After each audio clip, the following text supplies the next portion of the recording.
Good morning, everybody. So what we've been discussing so far is a 5-step process in determining whether or not you are disabled.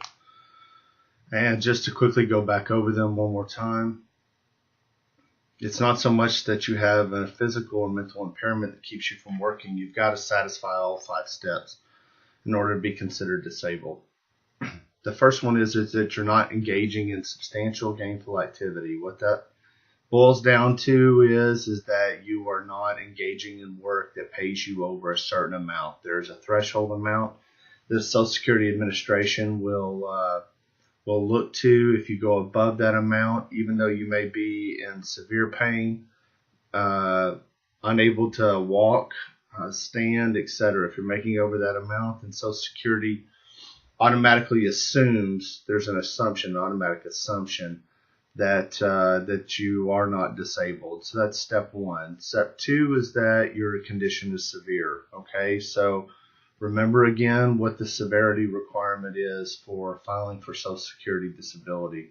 Severity means that it actually really interferes with your ability to do basic work activities: lifting, standing, pulling, talking, hearing, following instructions, concentrating, things of that nature.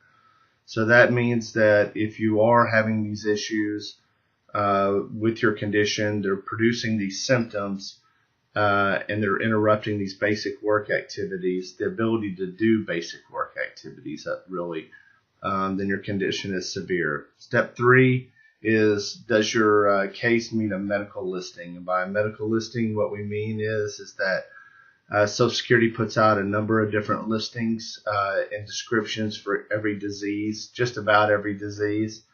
Some of them they have not done or they've deleted and no longer use.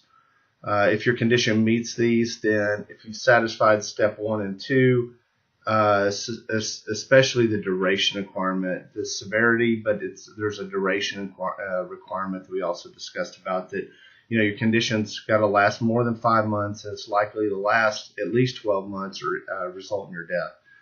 So if at step 3 you meet that description, and then you have the severity requirement and duration requirement, it's interfering drastically with your ability to do basic work activities, and it's lasted or expected to last a year, and you're not working above SGA levels, substantial gainful activity levels, then it's at step 3 you're going to be found disabled. Well, almost no one gets found disabled at step 3. The description of diseases and conditions is extremely difficult to meet, and even when they do meet them, I just finished a hearing with a judge's decision that came back where we argued that this claimant met a medical listing, and the judge dismissed it, even though a medical doctor had kind of certified that yes, the claimant, his patient met that requirement. Now, the judge found that the claimant was disabled at step 4 and 5 instead, but that's just how hard it is to get approved at step 3. Okay, step 4. We talked about this before as well. You can't go and do the work, any job that you've done within the last 15 years.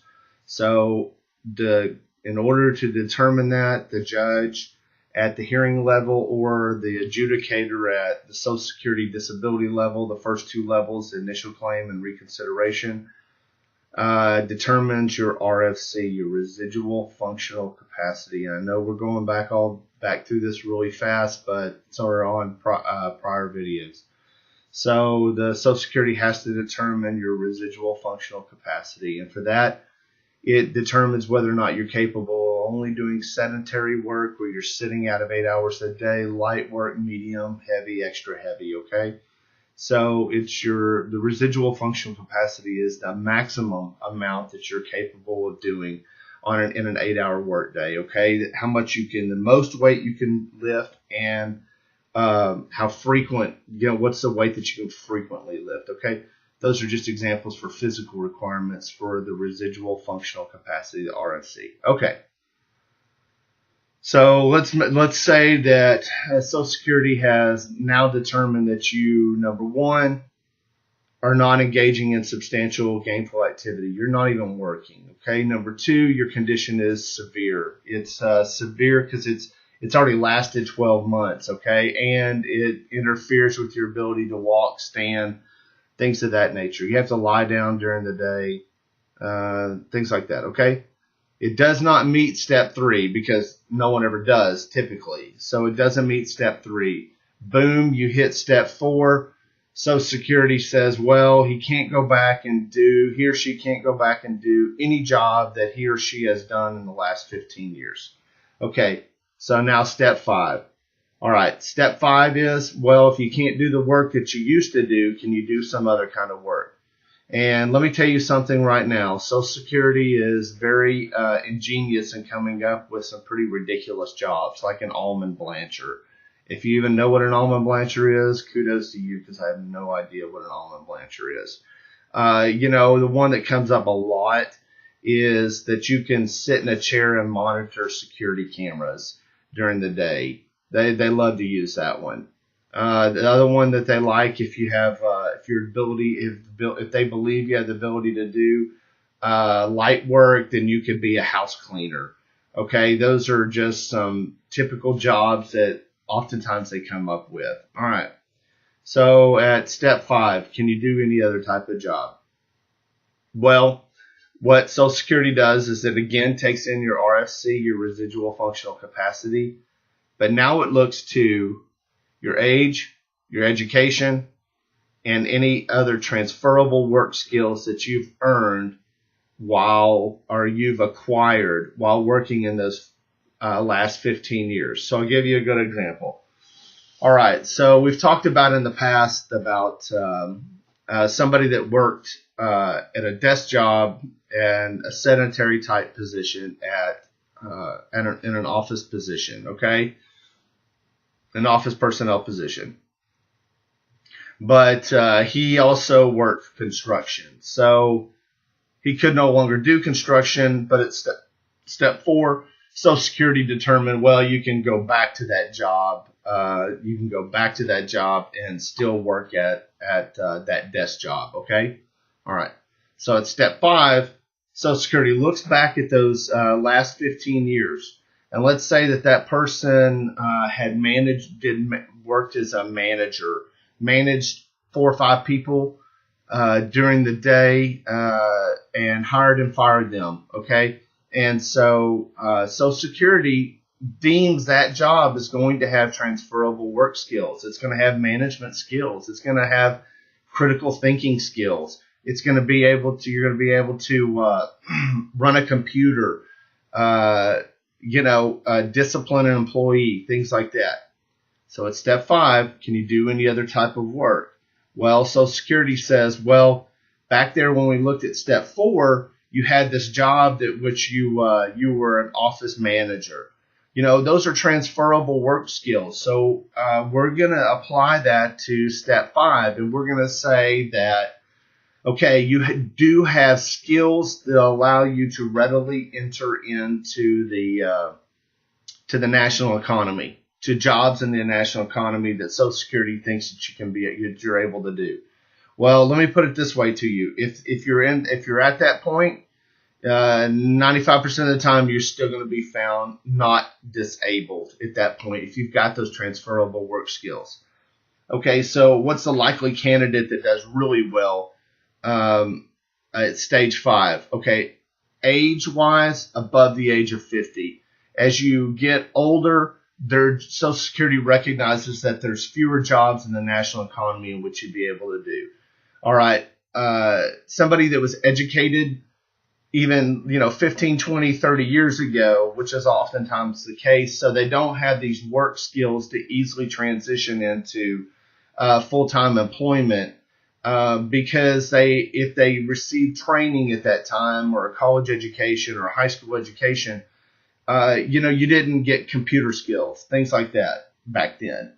So age, education, and those transferable work skills. Now, for the typical claimant that's body, a lot of times the body is just worn out. The back, the neck, the hips, the knees, the feet, etc. For a lot of times, for the typical claimant, even under the age of 50, there's a combination of impairments that stop Social Security from finding additional work that you're capable of doing, other types of work that you'd be capable of doing. Okay, so just because you're under the age of 50 doesn't mean that you can't win your case, but it does put you at a disadvantage, because Social Security is more likely to find jobs that you're capable of doing in the national economy, given your residual functional capacity, given your age, given your education, and given those transferable work skills that you picked up along the way that led you to the point to where you're now having to file for disability.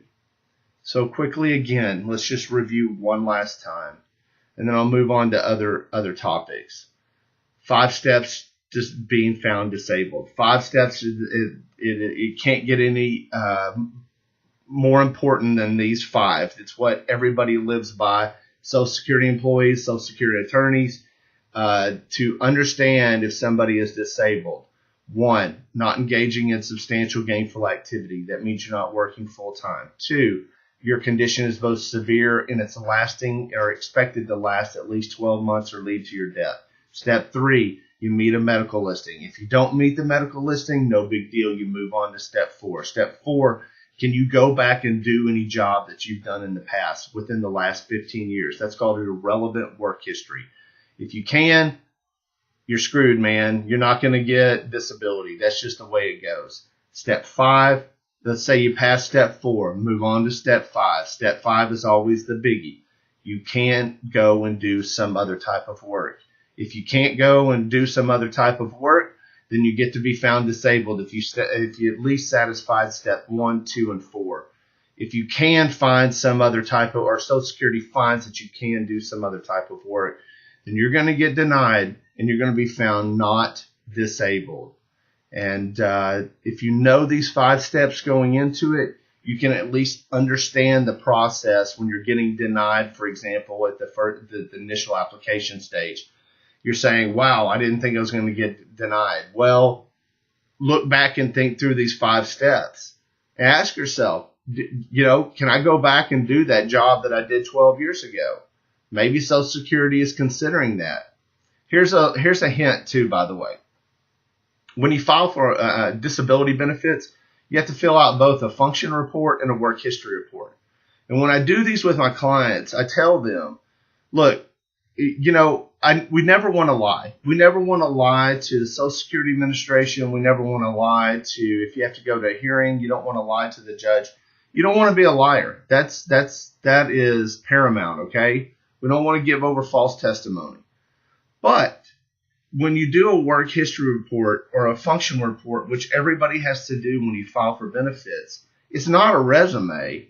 And so I specifically go through the work history report and the function report with my clients, the claimants. And they want to elaborate on how well and how many skills and how many duties they had in a job. Well, look, all you're doing is hurting yourself. If you consider this a brag session and you're going to impress Social Security with, you were this kind of person, so obviously filing for disability makes you credible, makes your claim credible. They don't really look at that way. All you're doing is adding transferable work skills to your ability to transition to some other type of work. And, you're just hurting yourself. So it's just a little tip, when filing for disability benefits. Don't ever lie, but it's not a resume, and it shouldn't be considered that. So be careful how you define your job duties. And if you just one day happened to somebody was out and they asked you to supervise and stay in there and you only did it for one day, then that's not your job duties. That's just you covering for somebody. And you need to be careful about that, because it'll continue to haunt you as you continue to apply for disability benefits. At the initial application stage, you find you're getting denied disability benefits. The reconsideration, you get denied again. Then you have to file for a hearing. Well, at the hearing, you've got 14 months before you're going to get to a hearing. So you're looking at 2 years before you can qualify for disability benefits, or Social Security agrees that you should be receiving Social Security benefits. Get denied again, you got another year at the Appeals Council. Get denied again, you got another year of going into federal court. You could easily be looking at 4 years. So think about things when you fill it out and turn them back in. All right, guys, that's it. That's the 5 steps. You can go back and see other videos for those other steps, okay? Take care. Call me anytime if you need to.